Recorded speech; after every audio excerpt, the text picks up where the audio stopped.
Hello, everyone. Good afternoon and welcome, one and all. Today we are celebrating. We have much to celebrate. I guess we should maybe wait a couple of minutes, maybe 1 or 2 minutes, so we can build up the live. But we're happy to have everyone that's here with us from across the world. We are so happy to be joined today by the son of Marcus Mosiah Garvey, Dr. Julius Garvey. So just continue to share this link as we continue to build up the live. I am Tamara McHale. I am a television and radio presenter and producer in Jamaica, and I'm so grateful for the community, the global Pan-Africanist movement that reached out to me and asked me to share in the experience here this afternoon. It is indeed a momentous occasion and we have much to celebrate. So if you are wondering what is it that we are celebrating, what is it that we are observing today? Well, today is the 134th celebratory birthday anniversary as we honor and remember the Right Excellent Dr. Marcus Mosiah Garvey and his legacy. And no doubt, Marcus Mosiah Garvey has been an instrumental figure, not only in Jamaica where he is, or because I'm a Jamaican and he's our island's first national hero. But other than that, he was the man behind the Pan-Africanist movement. And as we continue to build up the live, make sure you like, share, comment, whether you're on Facebook or YouTube or LinkedIn and whichever other social media platforms that you are joining from. Okay, so as we mentioned, we are honoring his legacy and his memory. And just a quick pointers, a bit of information. As a matter of fact, tech support, you are backstage. Can I get to see the comments? Because I would love to ask a question while, as we start. Can I see the comments that persons make, whether from the different social media platforms? Just checking. Yes, you can see the comments by clicking on the comment section, and then you can be able to display them. Okay, awesome. All right, so I want a bright spark to tell me what year was Marcus Mosiah Garvey born? And you should pick it up because I mentioned his birthday celebration. So post that in the comment section. Let me see if you are listening, if you're attuned with your history. Yes. I'm not seeing the comments yet. I'm wondering if I'm missing it. Or I should go over to LinkedIn. Anybody at all can comment.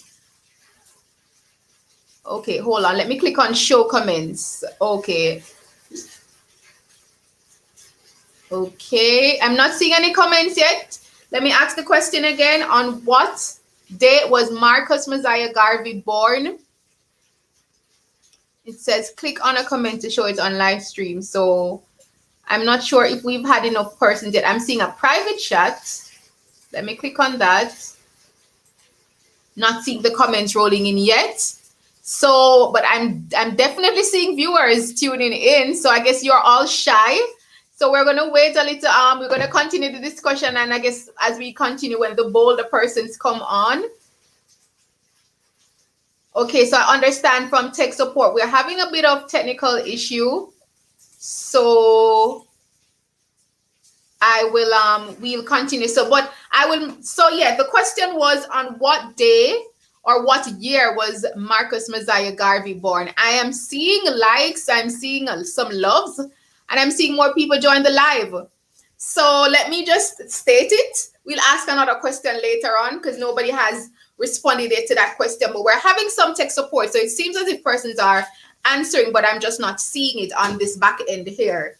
Well, he was born on August 17, 1887, right? And that is why we're celebrating his 134th birthday, right? And of course, he was a political leader. He was a publisher, journalist, entrepreneur, orator. He was the proponent of the nationalism and Pan-Africanism movement. And of course, he was born in Saint Anne, Jamaica. And I have some much more in terms of his historical background.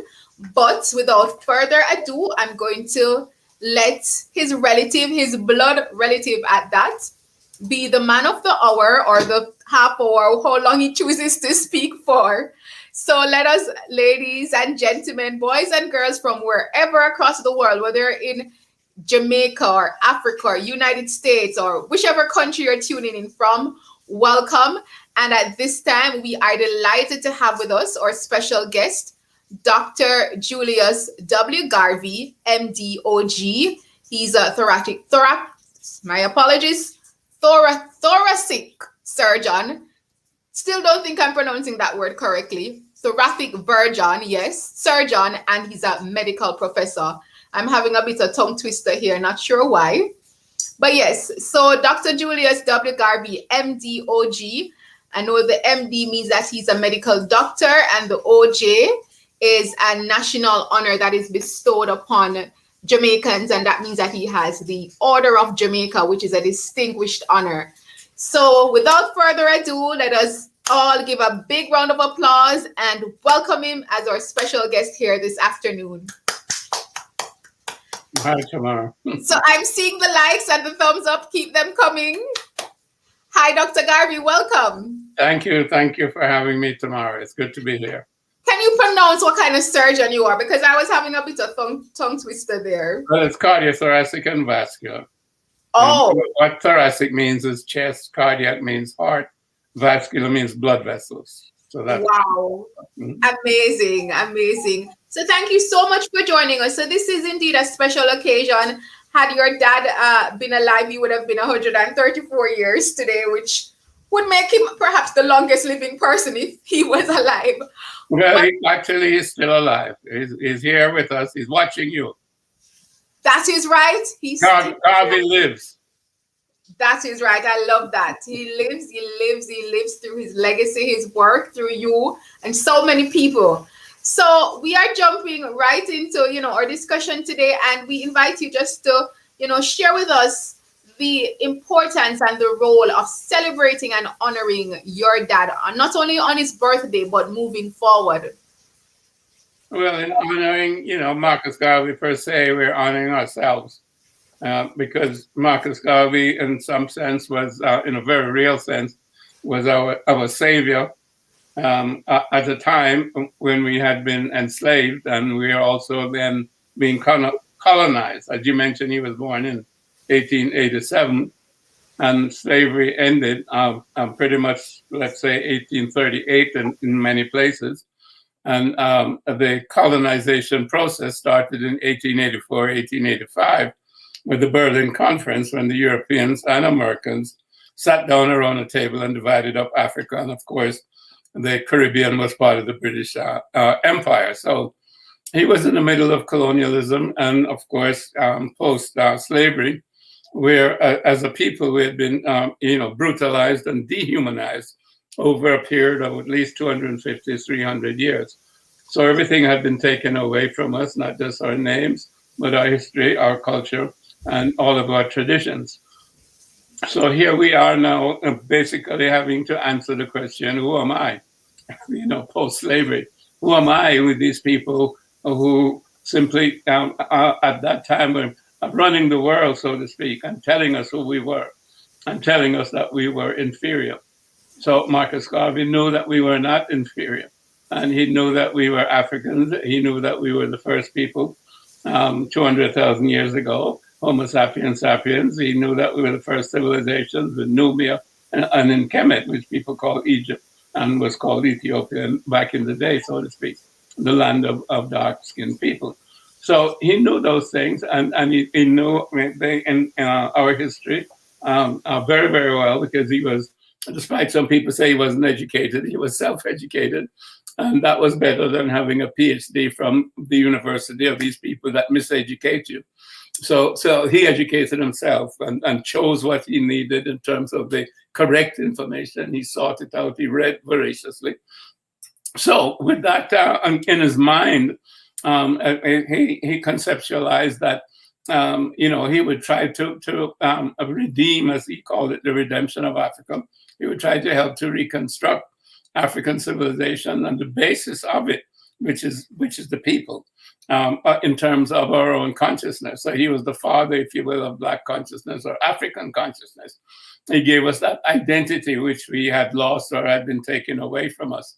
And the other thing that he gave us, apart from that consciousness of ourselves, self-identity as Africans, he gave us the consciousness of ourselves also as a nation of African people, not just as individuals, not just as Jamaicans, or Trinidadians or Americans or what have you, but as African people wherever we lived. We were one people, Africa for the Africans, those at home and those abroad. So I think those are two basic principles that we can start out with. One, self-identity as African people, and then a collective identity as a nation that has a history, a culture, and traditions equal to, if not better than others, because we certainly have the oldest civilizations. Wow. You're making some very, poignant and vital points there. And if you're just joining us, we are happy that we have with us Dr. Julius Garvey, of course, the son of Marcus Mosiah Garvey, as we celebrate his 134th birthday today. And we're looking at his life and his legacy. And he mentioned some crucial points now in terms of African consciousness and, realizing who we are as a people, knowing our identity, because unfortunately we would have lost that, due to, unfortunately, the ravages of slavery and colonialism. So that was one of the legacy of Marcus Garvey, and one of the things that he really did through his work, and his life and his story continues. So I also host this radio program, and this morning, you probably know the host, Dr. Garvey, Ron Mouchette. He's very African conscious as well. I don't know if you know of Ron Mouchette. No, I don't know him. Okay, so he's a top broadcaster in terms of DJ here in Jamaica. Wow. And very popular. And this morning he was actually, because he loves Marcus Garvey, and he started the program with a quote. He was asking everyone, tell us your favorite quote from Marcus Garvey. And I was telling him that one of my favorite quotes was when he said, without confidence, you have lost the race even before you have started, but with confidence, you have won without confidence, you are twice defeated in the race of life. Wonderful. With confidence, you have won the race even before you have started. And I always love that quote, because I'm like, it is so true. Mm-hmm. And it's applicable to every aspect of life. Yeah. So Dr. Garvey, we're gonna continue to touch on his work, but one of the things I'm curious to find out, and I'm sure our listeners and our viewers would also want to find out from you, is what was your experience like growing up with somebody like Marcus Garvey as your father? Because we would see him as the world on this huge monumental figure, but to you he was dad. So what was that like? Well, it wasn't so much that dad figure, because he died when I was 7 years old, and the last time I saw him, I was 5 years old, when we left England and came back to Jamaica, and he stayed in England because he had to continue his work there. My brother had developed arthritis in his knee, and so we had to come back to a warm climate. So, my memories of him are childhood memories. So, my knowledge of him is really through my mother, in terms of word of mouth, and of course through my own reading and investigation, in terms of his works and what other people have said about him, etc. So, but my mother really raised us in terms of who he was, both my older brother and myself. So that's where our knowledge came from, until we're able to, dig for ourselves and find out who he actually was, in terms of the broader picture as a Pan-Africanist, etc. Okay. And as you're throwing out quotes, a people without the knowledge of their past history, origin, and culture is like a tree without roots. And that's what we were talking about before in terms of identity, and how important that is, and how important history is, and therefore how important education is. And that's one of the things that have stayed with me, over time. So there are many quotes that are, that are very helpful in terms of helping you to form your character, if you understand the quotes and if you look into it, just like the one about confidence. And I'm sure that inspires you when you go to engage yourself in a particular effort. You go there with confidence and you remember, yes, that's what Marcus Garvey said. So you kind of have that wind in your sails as you go along. So there are many quotes like that. He was a very positive person and a very inspiring person. That's awesome. That's awesome. And I know he, as you mentioned, passed when you were still pretty young, but in terms of what your mother instilled, and that's so good that she was able to still instill, the knowledge of him. What were some of the stories which she told you? Perhaps if you could share with us here this afternoon something that maybe the rest of the world does not know, and you're giving us that exclusive. It could be even something very light. No, well, in terms of whatever I can say today that I've said before, I mean, there's no, I know you news people, you always want an expose. There's no expose. There are no hidden girlfriends or anything to reveal, secrets and so on. I wasn't thinking about the girlfriends. I was probably. I know, but I couldn't help that one. Okay, I was thinking more along the lines of, maybe, like just a memory of, something that happened. Like, he could sing and we didn't know that. Something else other than all of the other wonderful accolades and titles he had. Or maybe he was a dancer. I'm not sure. No, none of those things. But he liked to mix different juices together. He was very fond of fruit juices. Oh, and he said to my mother, if he wasn't involved with this work, he would probably go into chemistry, and he would be a chemist because he liked to play with all the different things and mix and so on, etc. That is awesome. So you see, we still got an exclusive. We learned today that the Right Honorable Marcus Mosiah Garvey, in addition to all of his accolades, he was a chemist at heart, and he loved natural juices. He loved mixing up juices.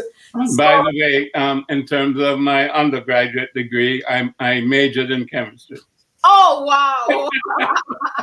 So it runs in the blood. Of course, I went on to be a doctor, but I majored in chemistry as an undergrad. That's awesome. So it runs in the genes. I guess it was in the DNA. Exactly. And I also like fruit juices.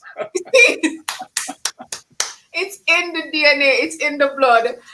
We are having an amazing... Where's my fruit juices right now? Awesome. What's that you're having now?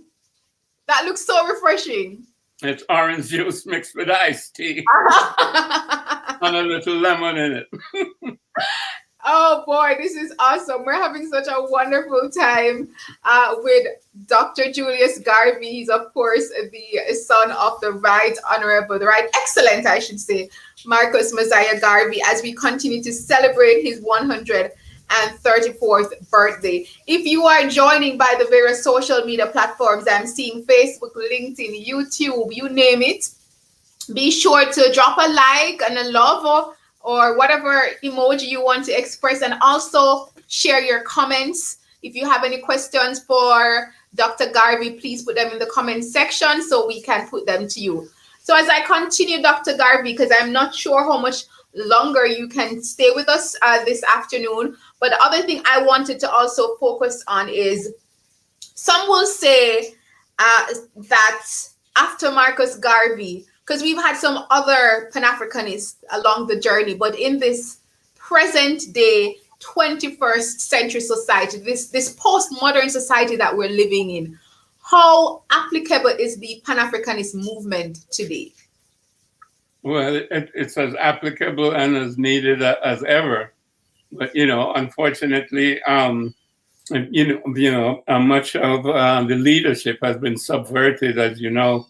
If you look at people such as Kwame Nkrumah, Patrice Lumumba, Jomo Kenyatta, Nnamdi Azikiwe, Magufuli is gone, Nelson Mandela, so many great Pan-Africanists, Steve Biko, and you can go on and on.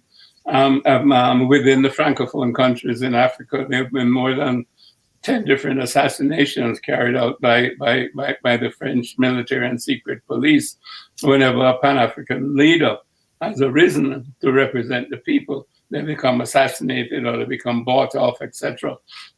Or somebody else is put up as a puppet and is paid to create a coup, just as happened with Kwame Nkrumah. So this is a problem, and it's an ongoing problem. And our leadership is always threatened because we do not have the security to be able to protect them from this type of outside influence. And of course, the same thing happened with my father. He was falsely charged by J. Edgar Hoover and the FBI, and ending up being placed in prison with no evidence whatsoever, an empty envelope and perjured witnesses and so on, spending almost 3 years in jail. And in a sense, derailing his movement and Pan-Africanism. And then we saw that with Malcolm X in terms of the assassination. We saw it with Martin Luther King in terms of his assassination. We saw it with the Black Panthers, and so on and so forth. So we've seen it, over the last 100 years systematically, that our leadership has been, if to use a simple term, decapitated, if you will.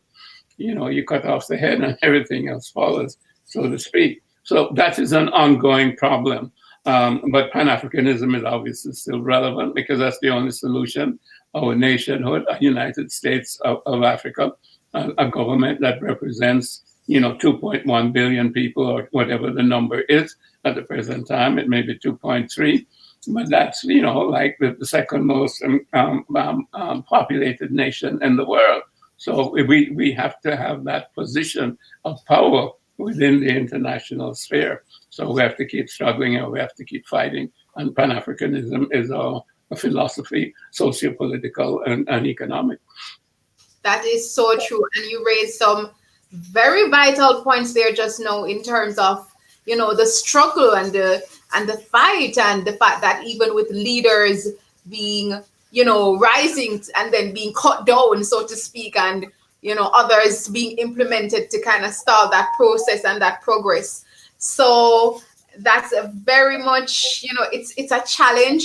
But at the same time, how is it though that we can make that movement and the legacy of Garvey even more dominant in an age of social media where, people are so much more into entertainment than sometimes even looking at the fact that we should liberate ourselves and, that kind of, that taking in that kind of information. How do we reach people now? Well, you're right that the technology is there. Whether it's social media, it's the internet, it's smartphone, it's all the apps, and we have enormous technology. Marcus Garvey had his speaking voice, and he had a newspaper, and he was able to reach more than 6 million people in terms of a following and organizational structure around him. So shame on us if we have all of this technology and we can't unite 2.1 billion African people around that and create our own independent platform separate from Facebook, etc., and all these other people who can censor what we say and what we put out, for our public, meaning African people. So it's up to us, and that's the challenge. And one of the problems is that we're constantly bombarded by negative propaganda in terms of the media. We don't control the media. Most of the media that we have and we use, we don't control it. And so the things that we see are things that are allowed by the particular power structure to be on there.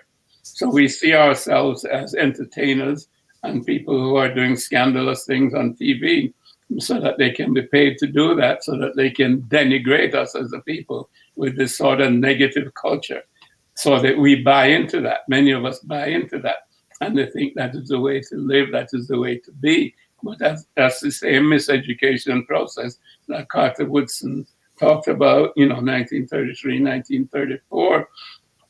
If we believe the same things as the people who have oppressed us, then all we have done is we have joined them. We have not really freed ourselves. And as you know, Marcus Garvey said back in 1937 that, we must free ourselves from mental slavery, because others will help us free the body. None but ourselves can free the mind. So that's the challenge today, to free our minds. Wow, that is so true. I mean, that is a challenge today. The bodies have been freed, but the minds, and I mean, it was something that Marcus Garvey preached. It was the words were used by the great reggae legend Bob Marley in his song, emancipate yourself from mental slavery. None but ourselves can free our minds. Yes, I'm not a singer. Oh yeah, you have a good voice. So you should try. Okay. Yes, but I mean, but his work and his legacy profound. I'm here looking at one of the comments from Niak Apoyo Jr. or Apollo Jr. And he says, we truly celebrate the Pan Africanese. And I'm seeing a gentleman here from Africa, Nigeria. Well, Nigeria, Africa, that is. Welcome. Thank you for joining. And let me show this comment from Carmela Walker. And Carmela says, happy birthday. Thank you for being thumbs up. And she puts the hand claps emoji. So if you have your comments, make sure you put your comments and they will be able to be shown on screen as we continue to observe while we celebrate the life, the legacy of Marcus Mosiah Garvey, the Right Excellent Dr. Marcus Mosiah Garvey's legacy. And of course, we honor and remember him. Today would have been his 134th birthday. He was born on August 17, 1887. Okay, so I don't know if anyone wants to quickly answer a question, but I'm not seeing a lot of comments. Oh, I'm seeing another comment. Let me show this. This is from Ayojede Victor. I'm not going to say his last name. Let me try it. Boloronduru. And he says, insightful webinar. Thank you so much, Ayojede. Thank you so much. If you do have any question, Ayojede, please be sure. We don't always get access to Dr. Garvey, so let's make hay while the sun shines and ask him any questions that you might have. I just saw that there was a comment from somebody in Nigeria. And Adojade, he may be from Nigeria too, I don't know. But I was on Arise TV, which is a Nigerian TV station, this morning at 11:30 my time.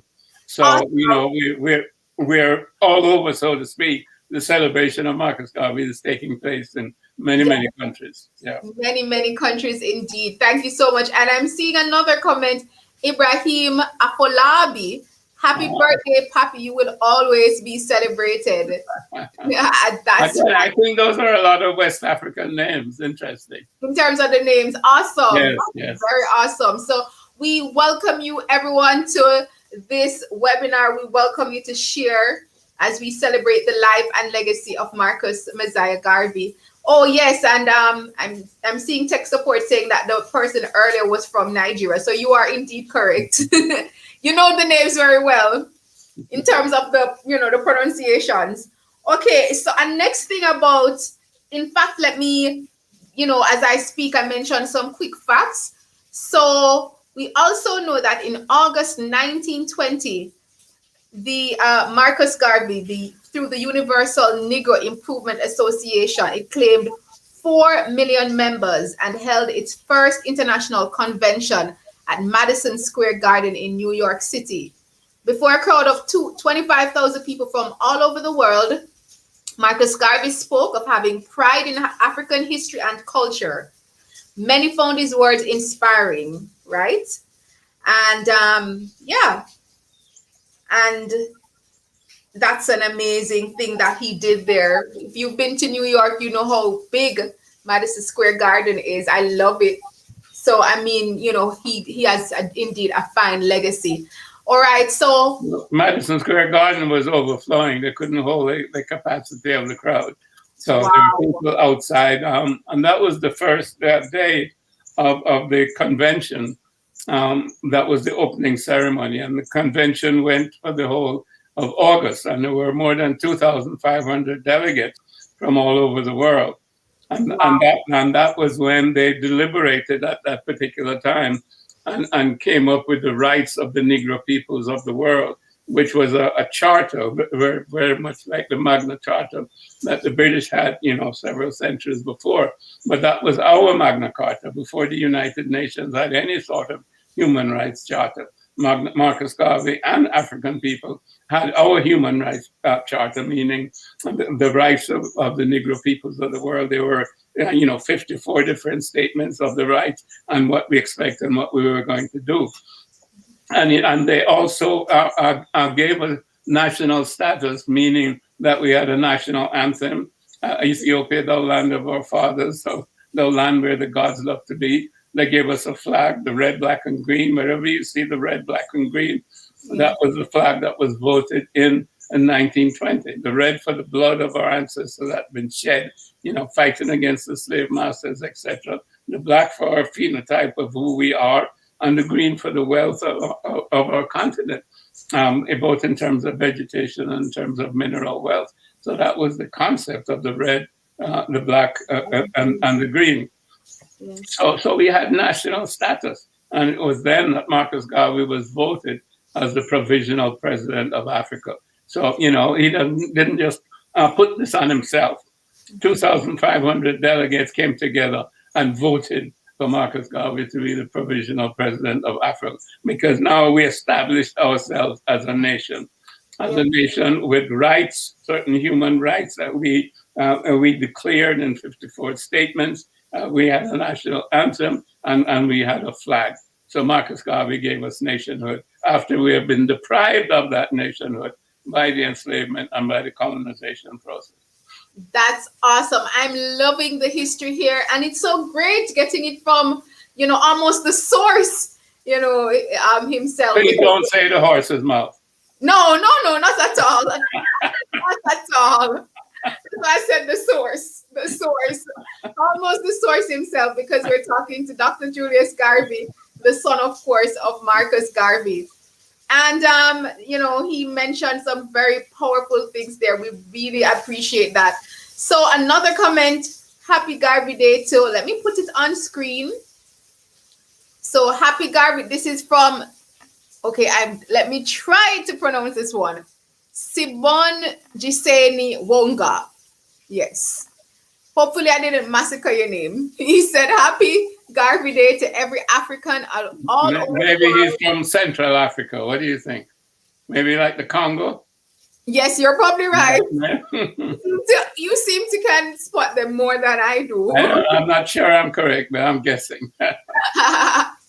And he says, happy Garvey Day to every African all over the world. The time is now for us to destroy the propaganda controlling our minds. That is so true. Correct. It's so true, as Dr. Garvey just mentioned, again, speaking from Marcus Garvey, quoting him, none but ourselves, emancipate yourself from mental slavery. Okay, so Ayojedi asking a question there, and he says, is there any biopic on this great legend? I am working on a project about African history, and I want His Excellency Dr. Marcus Mosiah Garvey Sr. to have a prominent feature in it. Oh, that's amazing. Dr. Garvey, I know there's a lot of information about Marcus Garvey online and in books, but is there a biopic like a... Well, there are different YouTube things that have been done, but not a major film or documentary, so to speak, of significance.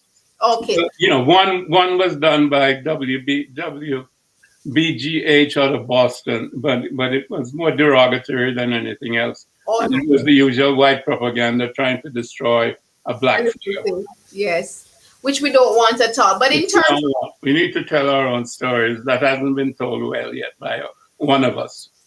And I love that. And as a matter of fact, that leads me to my next question. But quickly, Ayojedi, as Dr. Garvey mentioned, you can quickly just go on YouTube. Lots of videos, lots of material are there to go through. And then there are lots of books. And just do a quick Google search. You'll find lots of materials. And I'm sure, Dr. Garvey, you yourself have several work available on your dad, right? Well, there's the Philosophy and Opinions, 3 volumes. There's the work by my mother, Garvey and Garveyism. There's several things by John Henry Clark, several things by Rupert Lewis, etc. So there are many, many books that are worthwhile, reading to get information. Yes. Awesome. Thank you. And Ayojedi saying thanks so much. You are welcome. And Sibo Simon Giseni Wonga, he actually responded and he said, I'm from South Africa. That was correct, Tamara. My name that is. Okay, thank you. And I'm seeing App Mabonga Jesse. He says, happy to be here today. Oh, welcome. I'm not going to guess where he's from. I've been wrong. So maybe what we can do when you write your comments, you can also indicate where you are from. So that it looks like Hussein Bolt on that picture. He does actually. Well, we are all Africans, whether some of us are in the We're all related, right? We're all related because I'm here in Jamaica, and they are, some persons are in Africa. We're all across the world, but we are all connected, right? As somebody said, which I'm going to show that comment just now, it's Julius Uiseb. I'm sure I didn't pronounce that correct. United we stand, Ubuntu. I think it should be Ubuntu. Yes, because I think it's Ubuntu. Ubuntu means together, united. Absolutely. Yes, because you are, I am. Because I am, you are. Yeah, we are. Lovely. And then Francis Gisela, incredible indeed. It is indeed an honor to be here. Okay, so I'm going to wrap things up in terms of my questions. If you have any questions, please feel free to put them in the comment section so I can ask Dr. Garvey. But I'm going to ask him a final question from my end here, is in terms of, based on something that you said, and just again, remind our listeners or viewers all across social media that are tuning in, we are here celebrating the 134th celebratory birthday anniversary, honoring and remembering the Right Excellent Dr.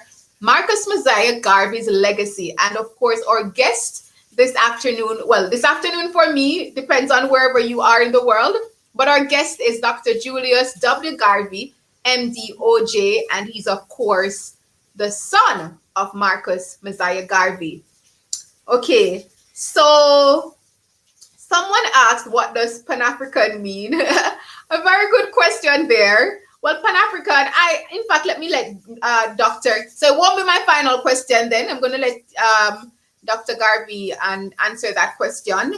But just from my basic knowledge in terms of journalism, Pan-Africanism is for those who are pro-Blacks. We support the Black movement. We support the life and legacy of our Black people, for our Black nations. It's about empowering people of, whether they are Africans or African descent, to have a sense of knowledge and understanding about themselves and to celebrate themselves, right? In my own words, but I'm going to let Dr. Garvey just quickly explain in a minute or less. Well, yes. I mean, very quickly, Pan just means sort of comprehensive in terms of a group. So it's a group of Africans, and then Pan-Africanism would mean the ideology of that group of Africans. And it's basically an Afrocentric ideology, meaning seeing the world from an Afrocentric perspective through African eyes, because that's who we are in terms of our identity.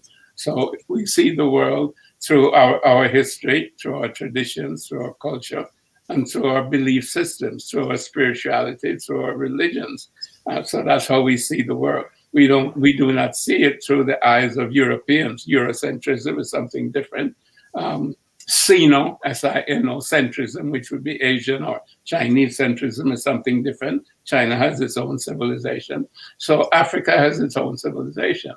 So Pan-Africanism is about seeing the world through the eyes of African civilization. And again, it's the oldest civilization, and it gave the world civilization. So every civilization in the world is some sort of modification of an African civilization.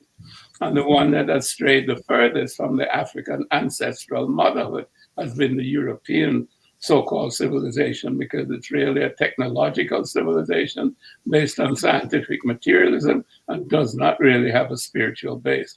African civilization is spiritually based. Pan-Africanism is spiritually based, and it's an expression of the unity of our spirit, which is one spirit for one people. And as Marcus Garvey would say, one God, one aim, one destiny, and we can add one love, and that also is Ubuntu.